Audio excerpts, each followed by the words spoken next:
tulis ilmiah yang hampir mirip nih dengan makalah.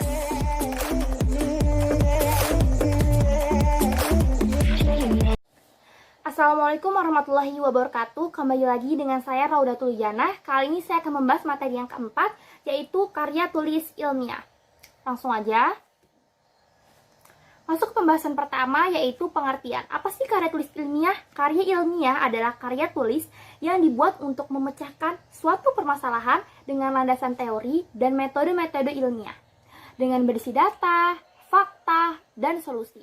Masuk poin yang kedua, yaitu ciri-ciri. Yang pertama ideologis, segala yang diajukan harus bisa diterima oleh akal sehat. Yang kedua ada sistematis, segala yang dikemukakan harus disusun dalam urutan yang berkesinambungan. Yang ketiga adalah objek dan teruji, di mana diajukan apa adanya dan kebenarannya dapat diuji. Yang keempat, tuntas dan umum, semua masalah dikupas secara terperinci dan lengkap. Dan yang kelima, baku dan bebas plagiarisme, di mana bahasa yang digunakan harus baku sesuai dengan kaidah bahasa dan bebas dari plagiarisme.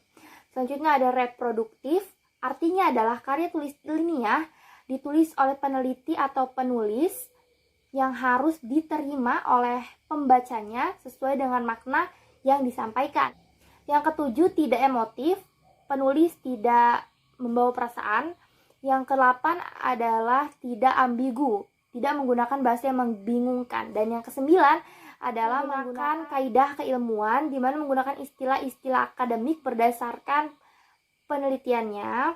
Yang terakhir adalah menggunakan kalimat efektif, di mana agar pembaca tidak dipusingkan dengan menggunakan kalimat yang berputar-putar. Masuk poin yang ketiga, yaitu struktur. Struktur itu ada beberapa bagian. Yang pertama ada halaman judul, abstrak, pendahuluan, kerangka teoritis, metode penelitian, pembahasan, kesimpulan dan saran, dan yang terakhir adalah daftar pustaka. Perlu diingat, saya di sini memberikan catatan bahwa pada umumnya struktur karya tulis ilmiah itu berdasarkan jenisnya dan juga aturan dari lembaga atau institusi tertentu. Jadi yang saya sampaikan kali ini hanya struktur yang pada umumnya saja. Dan di sini saya tidak menjelaskan secara mendetail mengenai penjelasan dari masing-masing struktur, karena akan saya jelaskan di materi video bahasa Indonesia selanjutnya. Jadi kita langsung aja ke materi yang terakhir, yaitu jenis-jenis karya tulis ilmiah. Langsung aja, yang pertama ada artikel. Artikel di sini adalah tulisan yang berisi opini penulis atas permasalahan tertentu yang diangkat. Yang kedua ada makalah.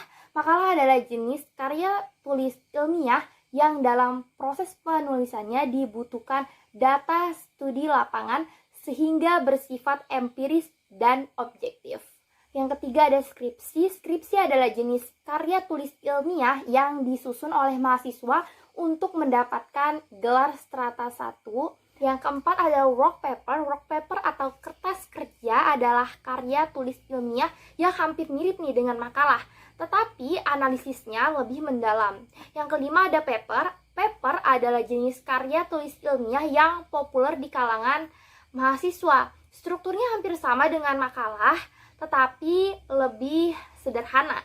Yang keenam ada tesis. Tesis diperlukan untuk meraih gelar strata 2 atau master. Perbedaannya dengan skripsi, tesis menganalisis suatu topik penelitian itu lebih kompleks, sehingga tingkat ilmiah dari tesis lebih kuat dibandingkan dengan skripsi. Yang ketujuh atau yang terakhir adalah disertasi, adalah jenis karya tulis ilmiah yang disusun untuk memperoleh gelar strata 3 atau doktoral. Nah, cukup sekian video bahasa Indonesia tentang karya tulis ilmiah kali ini. Semoga mudah dipahami, dan sampai ketemu di video selanjutnya karena masih ada 2 video lagi. Jadi jangan bosan. Dadah, assalamualaikum warahmatullahi wabarakatuh.